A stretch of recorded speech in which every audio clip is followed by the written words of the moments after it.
This call is now being recorded. Muy bien, empezó la grabación. Después, cuando termine la clase esta, hacemos el repaso de lo que está pendiente.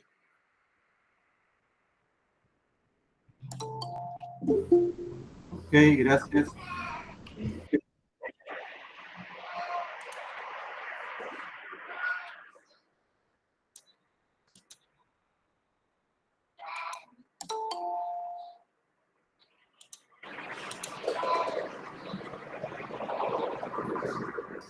Buenas noches.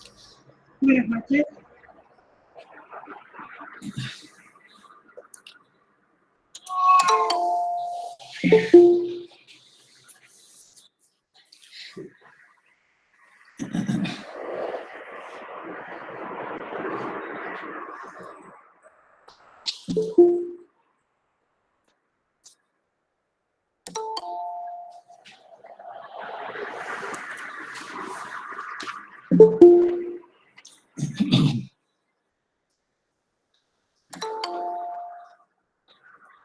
Muy bien, ¿escuchan y ven bien? Sí, profe. Sí, profe. Sí. Muy bien, muchas gracias. Vamos a dar continuidad al tema de accidentes de trabajo y vamos a empezar con este concepto que se llama la pirámide de los accidentes y que nos va a permitir trabajar algunas cuestiones relacionadas a la accidentología. Voy a hacer un poquito la historia de la pirámide, una historia corta voy a hacer. La desarrolló Bill por allá por el 1970, hace más de 50 años. Realizó un estudio de de casi 2 millones de accidentes, de 300 empresas distintas y de 21 grupos industriales diferentes. Por lo tanto, se puede decir que es una pirámide, una estadística, un estudio representativo. Lo que sí hay que tener en cuenta es que se hizo hace 50 años atrás, en las condiciones que se trabajaba hace 50 años atrás, y en un país que en este momento, si yo les digo, les voy a mentir, pero es fácil encontrar en internet esta información. Una de las conclusiones a la que llegó Bill es su famosa pirámide. La conclusión que llegó decía que por cada accidente mortal que ocurría en una empresa, iban a ocurrir 10 lesiones leves, 10 accidentes con lesiones leves, 10 accidentes con daños materiales y 600 incidentes. Esta es una de las conclusiones, por lo menos la más conocida de la pirámide del estudio de Bill, conocida como pirámide de Bill o pirámide de los accidentes. Está claro que esta proporción, después de 50 años, es rara que se mantenga, pero sí nos permite seguir trabajando en este concepto. A mí me gusta trabajar en esta pirámide, donde colocamos en la punta de la pirámide los mortales, por debajo los graves, por debajo los leves, y en la base de la pirámide los incidentes. Podemos dividir la gravedad de los accidentes en muy grave, extra grave, leve, muy poquito leve, pero con esta clasificación básica nos sirve para pensar. ¿Qué nos dice? Bueno, vamos a la primera enseñanza de la pirámide. ¿Qué nos enseña la primera idea que surge de la pirámide? El análisis de la gravedad versus la frecuencia.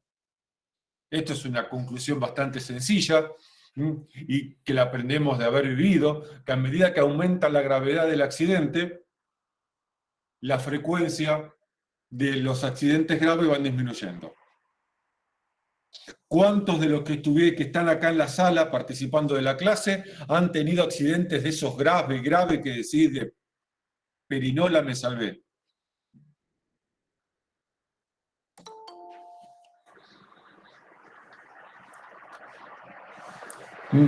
Yo por lo menos ninguno de estos accidentes que decís, uff, la zafé, estuve con un pie del otro lado y un pie de este. Lo otro dice que a medida que disminuye la gravedad, aumenta la frecuencia de los accidentes. ¿Cuántos han tenido accidentes leves? Un corte, una quemadura, un golpe, perdón, una torcedura de tobillo. una caída, un tropezón, un montón. Y si hablamos de la cantidad de incidentes, todos los días tenemos incidentes por todos lados, y es más, ni siquiera a veces los consideramos como incidentes. Esto es una conclusión de la pirámide. La otra enseñanza de la pirámide tiene que ver con el siguiente concepto. Esta es una conclusión tradicional de la pirámide, ¿no? Que ya después la voy a desarmar un poco. La segunda enseñanza tradicional, y la van a leer en mucho material de lectura, dice que si podemos reducir la base de la pirámide, si yo puedo reducir la base de la pirámide, es decir, la cantidad de incidentes, proporcionalmente se van a reducir los accidentes leves, la cantidad de accidentes graves que ocurren y la cantidad de accidentes mortales. Esta es la segunda enseñanza de la pirámide. Y es una conclusión que, a mi entender, es errónea, porque se trata de un reduccionismo geométrico. Los accidentes no ocurren en forma de pirámide. La pirámide es una manera de representar, es una construcción didáctica que nos permite representar los accidentes y clasificarlo en función de la gravedad. Y esta es un reduccionismo geométrico, porque ya vimos, los accidentes son aleatorios. Y por lo tanto, nada me garantiza que si reducimos los incidentes, se vaya a reducir proporcionalmente los accidentes leves, los graves y los mortales. No hay garantía de eso, porque si no violaría un concepto fundamental de los accidentes de trabajo, que es que no son evitables, que hay aleatoriedad en el accidente. La pirámide también viene de una época donde la industria necesita medir, y para medir la gravedad de los accidentes los clasifica de acuerdo a la gravedad real del accidente. Por lo tanto, es mucho más grave un accidente del cual un trabajador tuvo una lesión grave que aquel que tuvo una lesión leve. Y pareciera hasta cierta lógica tener esto.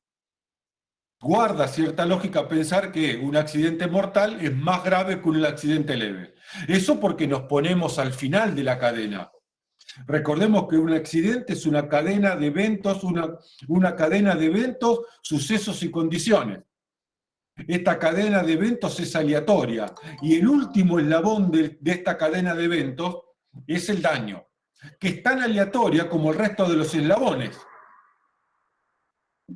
Por lo tanto, pretender clasificar la gravedad del accidente en función de la gravedad del último eslabón, que es aleatorio respecto del resto de los eslabones de la cadena de eventos, deja cierta oscuridad en el tema. Porque montones de nosotros hemos tenido accidentes o situaciones donde de pedo no nos morimos, o de pedo la sacamos barata, por hablar en términos sencillos. ¿Y que eso que pasó no fue grave? Que no fue grave porque no te moriste. Yo metí los dedos dentro de un portalámpara. Yo creo que lo he contado en esto ya. Todos mis alumnos lo conocen, esa historia. Para probar a ver qué pasaba, le saqué el foquito y metí el dedo para ver qué pasaba. Hacía contacto. Me pegó un patadón, me podría haber muerto. Y después me tiré con un paraguas de un techo de casa. Tuzán era. Esa fue mi hermana, que es mala, que es más grande que yo, y me dijo que no te tirás del techo con el paraguas. Y yo le dije, ¿a qué sí? Y me tiré. Era un techo bajito, de 2 metros, 2 metros y medio, 3, no más que eso. Me caí, soy duro, no me pasó nada. O sea, yo estoy dando clase porque el Señor hace rato me viene cuidando, ¿no? la verdad. ¿Cómo está la hermana? Pero mi hermana bien, no, más que algún que otro golpe de hermana, de hermano no ha tenido, ¿viste? Lo hubiera tirado del techo. Pero era chico, éramos, ni a 12 años llegaba. Pero bueno, cosa de hermano. Viste, los padres están trabajando, nosotros estamos al pedo en cada casa y bueno. Pero eso no fue grave porque no me pasó nada, fue gravísimo. Y se ve que hay cosas que mi vieja no sabe todavía, y como no ve los videos no se va a enterar. Entonces, el accidente, podemos clasificar y ordenar la gravedad del accidente en función del daño real, y eso es cierto. Un accidente donde se murió alguien es un accidente grave. Pero también es grave si la cadena de eventos que sucedió es grave. Es decir, que el daño potencial que pudo haber pasado era grave. Porque un accidente tiene dos gravedades: el daño real y el daño potencial. Y el daño potencial se quedó en potencial porque la aleatoriedad de la cadena de eventos hizo que no pasara nada muy grave. Entonces, la gravedad la podemos analizar por el daño real, por el daño potencial y por la cadena de eventos. Ya les va a pasar en la actividad laboral conocer muchos accidentes que terminan en la nada y son gravísimos cuando uno se pone a analizar lo que sucedió. Y uno se pasa la mano por la frente y se saca la transpiración diciendo, ¡uf! ¿Cómo zafamos de esta? Y por lo general ni siquiera entran en las estadísticas ese tipo de incidentes raros, porque tenemos la tendencia todavía de clasificar los accidentes en función de la gravedad. Esperen. Ahí está. Quédate quieto. Porque es intenso el gato este. Y ahora se va a cansar y se va a bajar y dentro de un rato va a querer subir de vuelta. Sí, de vos estoy hablando.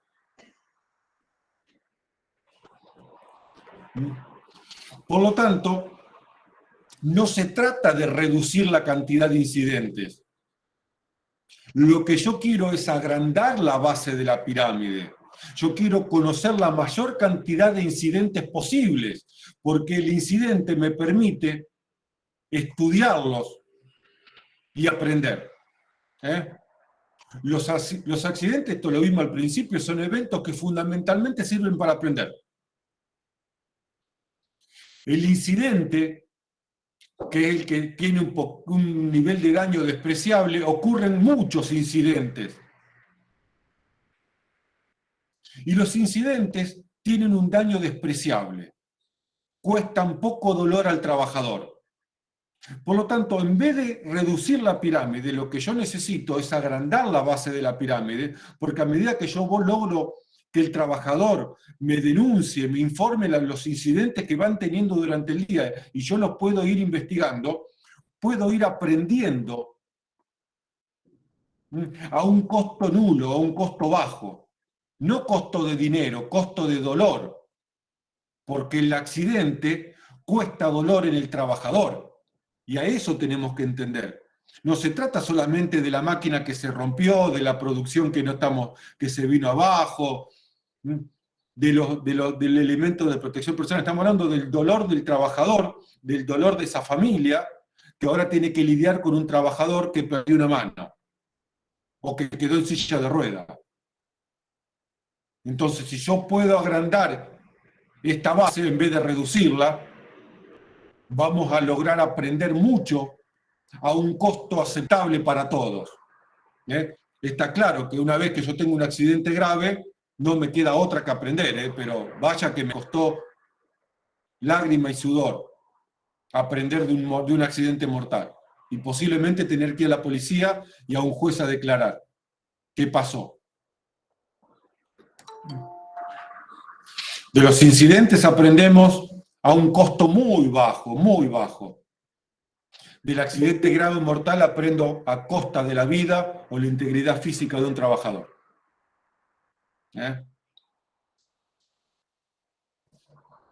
¿Se entendió esto hasta acá? Sí, Vamos a profe. analizar la pirámide modificada. ¿Por qué necesitamos modificar la pirámide? Y esta es la pregunta que nos vamos a responder. La base de la pirámide tradicional termina en los incidentes o empieza en el incidente. Donde en esta pirámide tradicional, la que desarrolló Bill en su momento, el elemento más importante lo tiene el incidente. Es más, la propuesta parte de la base que si reduzco los incidentes, proporcionalmente reducimos todo lo que está arriba de la pirámide. Ahora, y esto tenemos que ir al primer tema que vimos, que son los peligros, la seguridad vista a través de los peligros. Antes de que ocurra un incidente, antes de que ocurra un accidente, ¿qué tiene que darse en el entorno de ese trabajador, de ese ambiente? Lo dice acá. La situación de amenaza. Previo a que aparezca el daño, previo a que ese peligro desencadene en un accidente, el trabajador tiene que estar amenazado por ese peligro. Es una condición indispensable. Si no estoy en el campo de incidencia de ese peligro, en el campo de amenaza de ese peligro, el peligro se desencadena y yo estoy lejos, no me lastima. Es con el concepto de la grúa. Es el concepto de la grúa. Si la grúa está con una carga suspendida y yo estoy alejado de la grúa, cuando la carga se cae, más que un susto no me llevo. Ahora, si yo estoy debajo de la grúa, es la única manera que cuando se caiga la carga me lastime. Entonces, yo puedo trabajar haciendo prevención, evitando que el trabajador se sitúe en la amenaza del peligro. Porque cuando yo trabajo en la zona de incidentes, dependo de la buena suerte del trabajador, es decir, de la aleatoriedad del evento para que el trabajador salga ileso. ¿Me estoy explicando?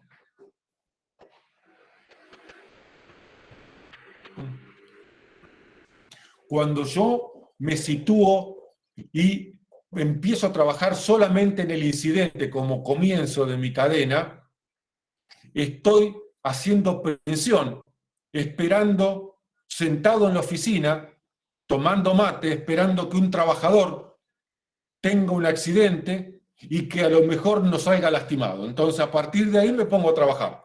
Y eso es trabajar en forma reactiva. Pero previo a que haya un incidente, hay una situación con capacidad de dañar que no fue solucionada. O que no se tomó el control suficiente de esa situación.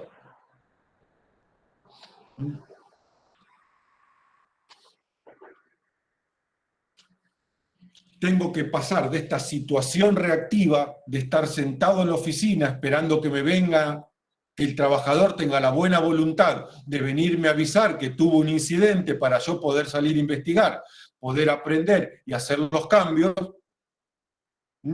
Si tuve suerte, tuvo un incidente. Si no tuve suerte, o el trabajador no tuvo suerte, tuvo un accidente grave o mortal. Pasar a detectar, fíjense en el cambio, tengo que esperar que me denuncien, tengo que salir a detectar situaciones de amenaza, situaciones donde el trabajador se encuentre amenazado por un peligro o por una situación de daño. Entonces, ¿estoy sentado en la oficina esperando o salgo a buscar las situaciones de amenaza? Y les voy avisando que la seguridad no se hace en una oficina. Para hacer seguridad hay que levantar el culo de la silla, ponerse el casco, los botines, los guantes, los anteojos, la protección auditiva y salir a caminar a detectar situaciones, no detectar de vigilante, no controlar de vigilante, sino para ir a ver qué situaciones encuentro que pueden terminar lastimando o dañando a un trabajador. Entonces paso de una seguridad reactiva o pasiva a una seguridad activa, y es ahí cuando hago prevención realmente. La seguridad no la hacemos en la oficina sentado tomando mate o tomando café con aire acondicionado. La hacemos transpirando o la hacemos tiritando de frío, pero afuera, la seguridad se hace afuera, no se hace adentro. No quiere decir que no hay que hacer una cuestión administrativa, pero no tiene que ser el gran trabajo la cuestión administrativa. La seguridad pasa en el campo, pasa donde está el trabajador. ¿Comprendido esto? Entonces, Sí. la pirámide modificada o la pirámide actualizada, le agregamos un nuevo escalón que es el escalón de la amenaza.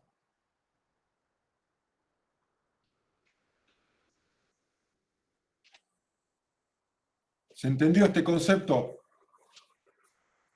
Muy bien. Vamos a seguir trabajando con multicausales o monocausales. ¿Qué son los accidentes al fin y al cabo? ¿Son multicausales, como dije, con los accidentes, o son monocausales como las enfermedades?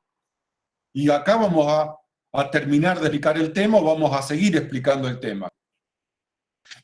Hay que recordar que tanto los accidentes de trabajo como las enfermedades de trabajo son una consecuencia no deseada del funcionamiento del sistema. Ambos son accidentes, con características un poquito distintas.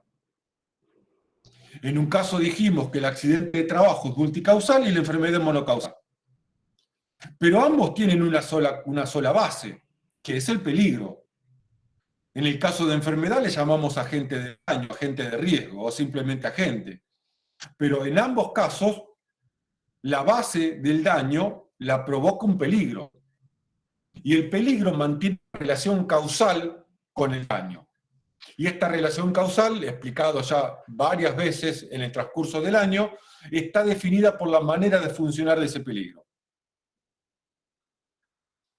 Y vamos a terminar de explicarlo acá. Si yo digo hipoacusia como daño, la única causa que genera hipoacusia, es decir, reducción en la capacidad auditiva, es el ruido. Si yo digo electrocución, la única causa que genera la electrocución es la electricidad. Si digo quemadura, lo único que genera una quemadura es un objeto caliente. Si digo abestosis, el único que genera abestosis es el amianto. Si digo impacto contra el piso, lo único que lo genera es la gravedad. En realidad no es el impacto contra el piso, es la desaceleración brusca que tenemos. Porque si yo puedo desacelerar despacito como hace Superman, no me pasa nada. La gravedad no me afecta. Entonces los accidentes son multi o mono. Y en principio hasta ahora son mono. Esto ya lo habíamos analizado en la clase pasada. Pero en el accidente, además del peligro, que es la causa, porque es el peligro es el único que tiene capacidad de generar daño, aparecen los factores de riesgo, que suman a las causas, que los factores de riesgo son ente o cosas que no generan daño en sí mismos, pero que si lo sumo, lo asocio a un peligro, lo van a potenciar. Por lo general, trabajamos la parte negativa, aquellos factores de riesgo que potencian un peligro. Es decir, uno de ellos es la capacitación. Un trabajador sin capacitación, un trabajador mal capacitado, está potenciando los peligros que tiene que administrar o manejar o con los cuales trabaja. La pregunta que tenemos que hacernos, ¿qué pasa cuando pasa un accidente? Para que el trabajador termine metiendo los dedos en el enchufe, por decirlo en términos simples, algo más tiene que suceder.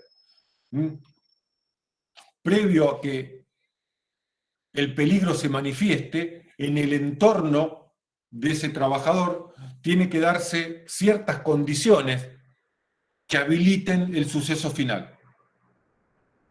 Y este entorno se lo conoce como factores de riesgos. Los factores de riesgo son los que arman la cadena causal. es la pregunta que nos hacemos: ¿cómo pasó eso? ¿Cómo pasó en la historia? ¿Por qué pasó? Son los factores de riesgo, son las causas. ¿Cómo un trabajador llegó a electrocutarse? Y porque metió los dedos en el enchufe, obvio, pero ¿cómo es que un trabajador se electrocutó? ¿Por qué se electrocutó? ¿Qué falló? Lo que fallaron fueron todos los factores de riesgo que se nos escaparon, se nos pasaron de largo. ¿Mm? En ambos, tanto sea el accidente o la enfermedad de trabajo, la causa es el peligro que lo genera. Pero para que suceda este accidente, para que suceda esta enfermedad, en el entorno de este peligro están dando vuelta un sinnúmero de factores de riesgo que no generan daño, pero cuando sucede el evento se alinean y son los que terminan generando la cadena de eventos. Podemos decir que en el entorno del peligro hay una nube de factores de riesgo. En este momento todos tenemos una nube de factores de riesgo, que cuando termina el accidente, se alinearon todos, como las 1000 maneras distintas de morir, y de repente nos quedamos comiendo pochoclo mirando la serie, esta famosa serie de accidentes.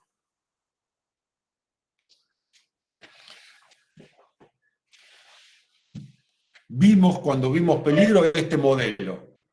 El peligro es un ente que no puede ser modificado y que va a generar siempre el mismo tipo de daño y que no puedo evitarlo en el ambiente de trabajo. Por lo tanto, administramos el peligro a través del riesgo, la probabilidad del daño, frecuencia, daño, prevención, protección, mitigación, control. Pero en realidad esto es así. El accidente es así.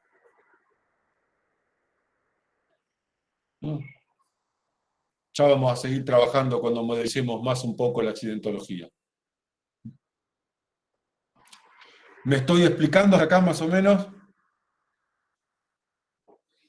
El accidente es un evento que tiene una alta velocidad de producción del daño. El daño es inmediato, el daño está en el presente actual de la empresa.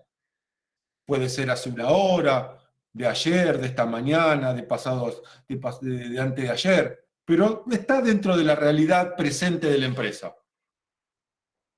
Y interviene, como dijimos, el peligro, que es la causa, que es conocida, y también intervienen una serie de factores de riesgo que son las causas del accidente. El peligro, cuando ocurre un accidente, es obvio: se electrocutó electricidad, se cayó la gravedad. Y los factores de riesgo, que son las causas, son recientes.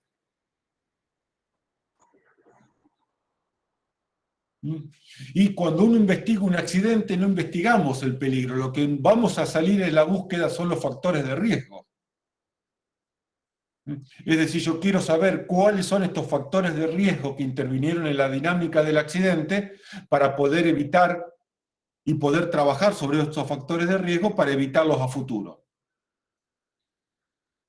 Uno de los problemas de por qué los accidentes se vuelven a repetir es, podemos decir, que está en nuestra incapacidad de encontrar todos los factores de riesgo.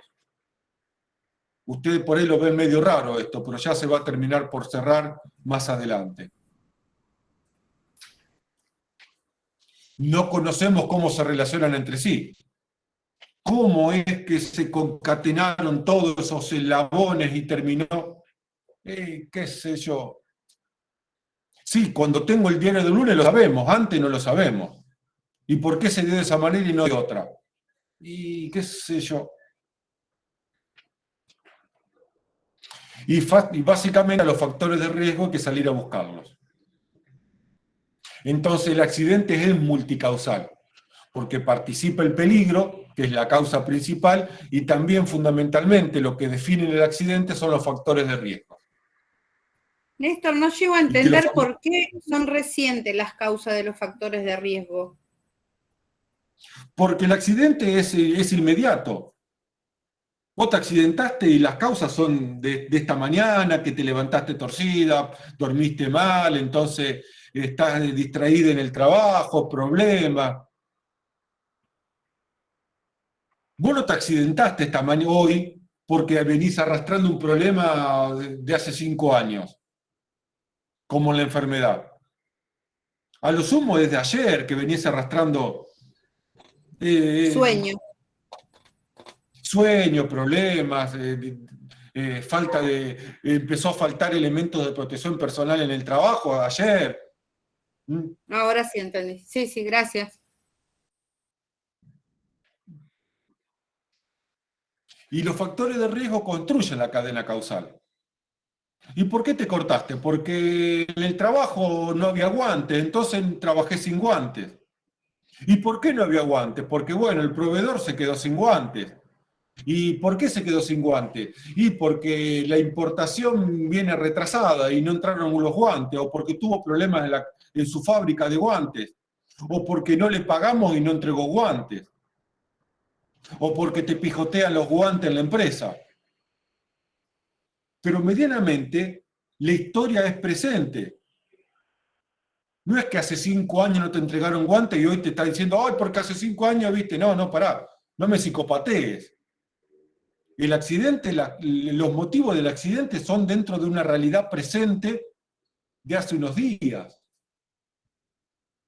Y si yo logro trabajar sobre todos esos por qué, mañana puedo evitar el accidente, puedo reducir la posibilidad de que aparezca nuevamente.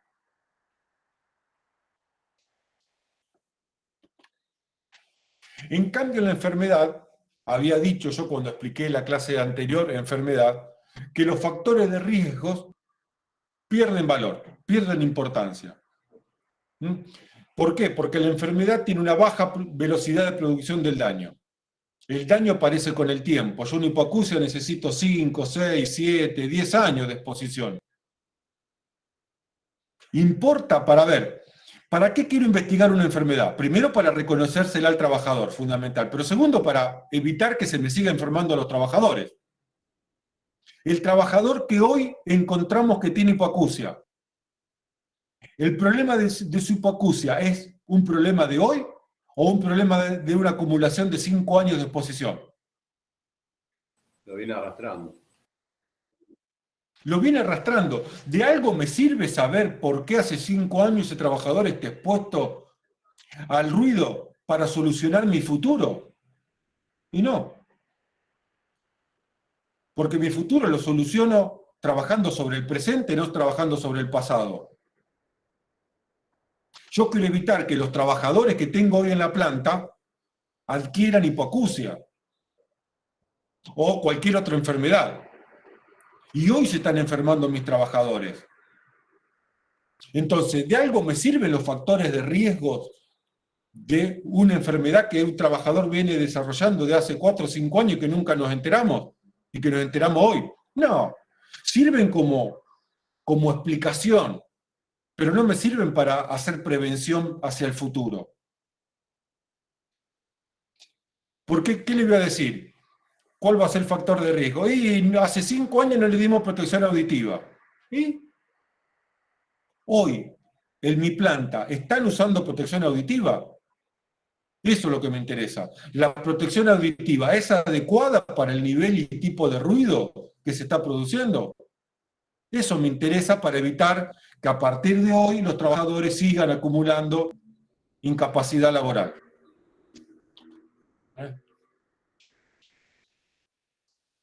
En la enfermedad, con solamente encontrar el agente de daño, con saber si fue expuesto o no durante un determinado tiempo y saber si está enfermo, me alcanza. Los factores de riesgo no intervienen en la cadena causal, porque en realidad no me interesa la cadena causal, me interesa saber estos 3 elementos: agente de daño, exposición y enfermedad. Los factores de riesgo que sí existen son históricos. Me sirven para escribir el diario del lunes nada más.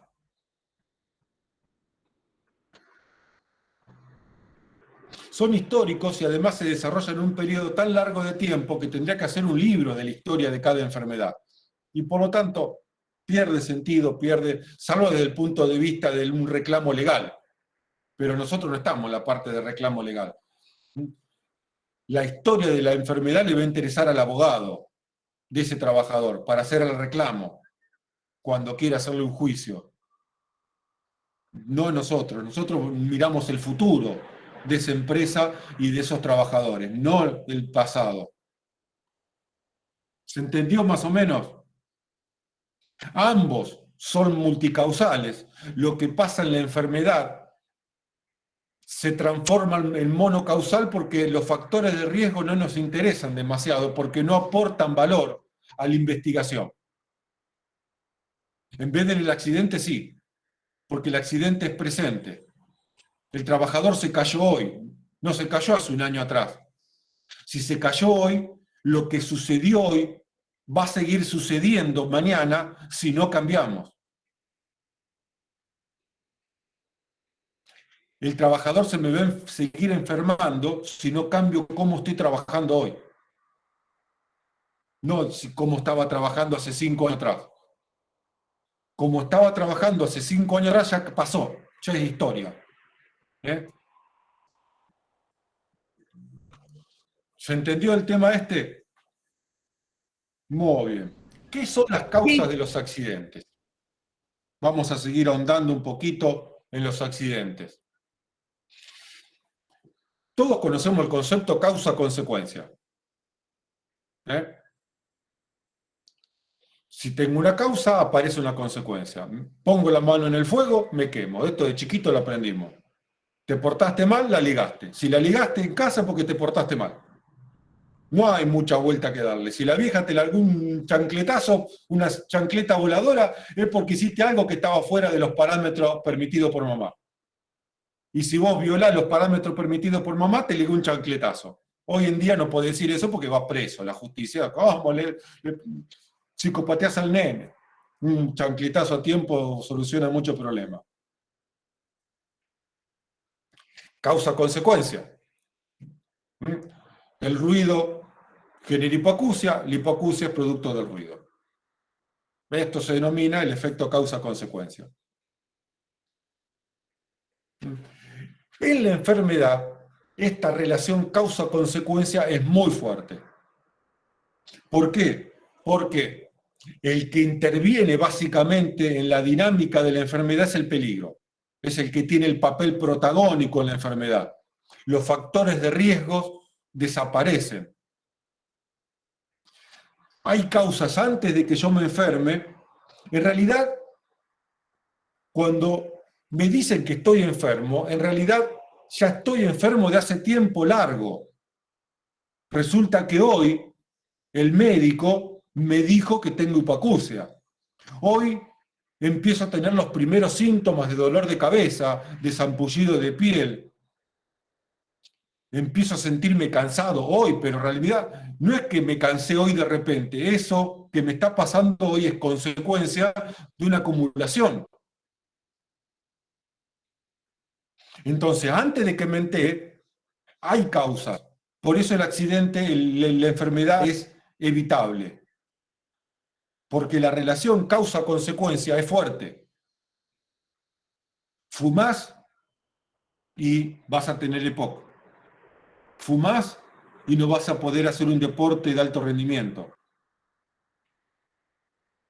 Fumás y se te van a caer los dientes.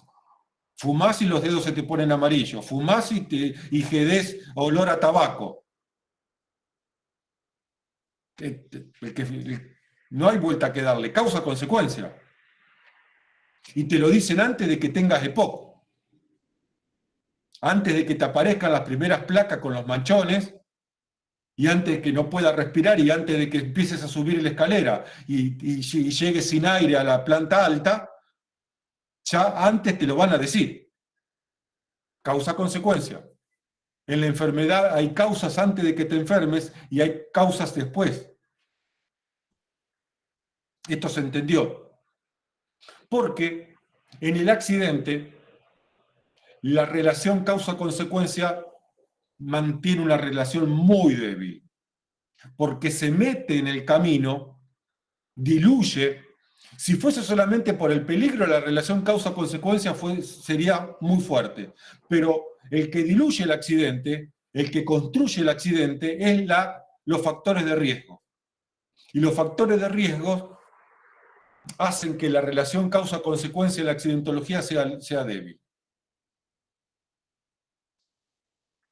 No toda la gente que anda en moto sin casco se termina reventando y apareciendo en el ECA todos los días.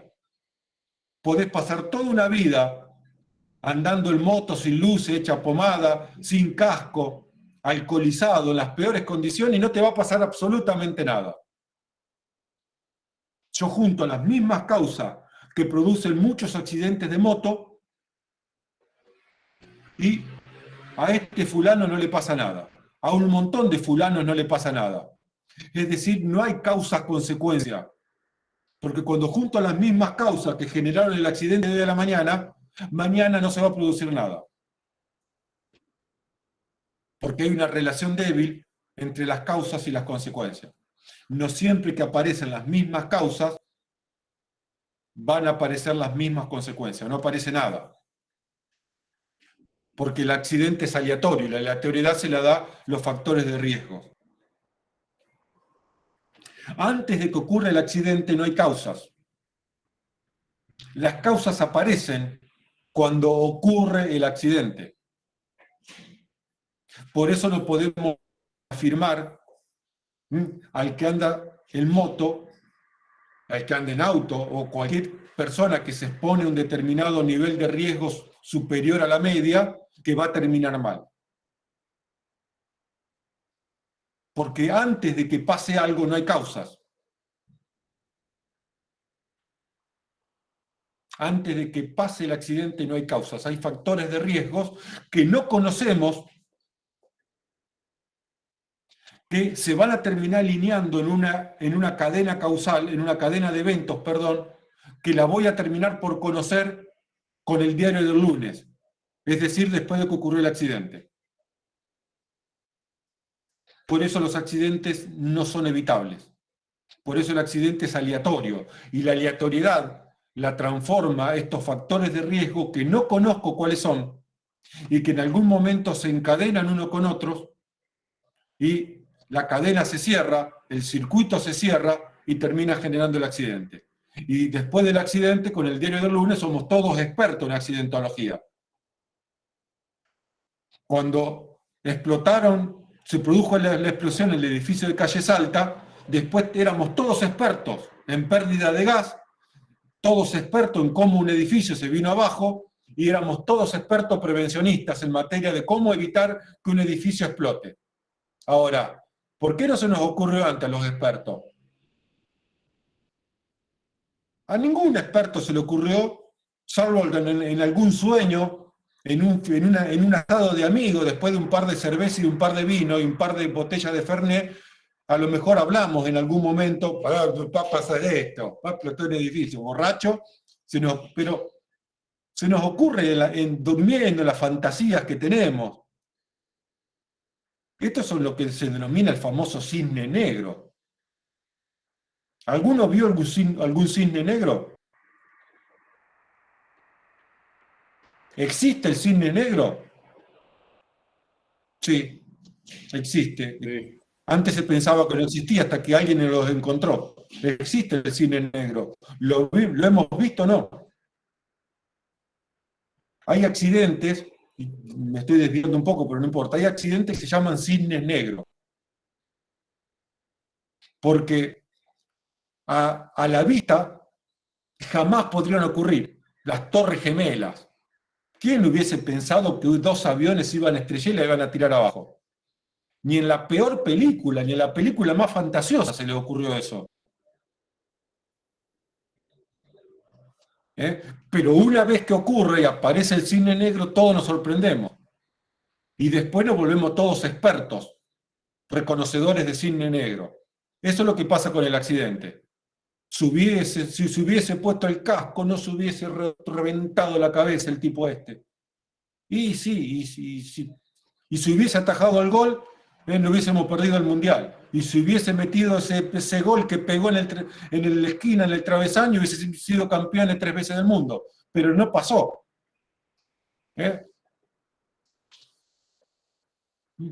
Los factores de riesgo se transforman en causas una vez que el accidente se produce. ¿Se entendió este tema? Sí, profe. Y con esto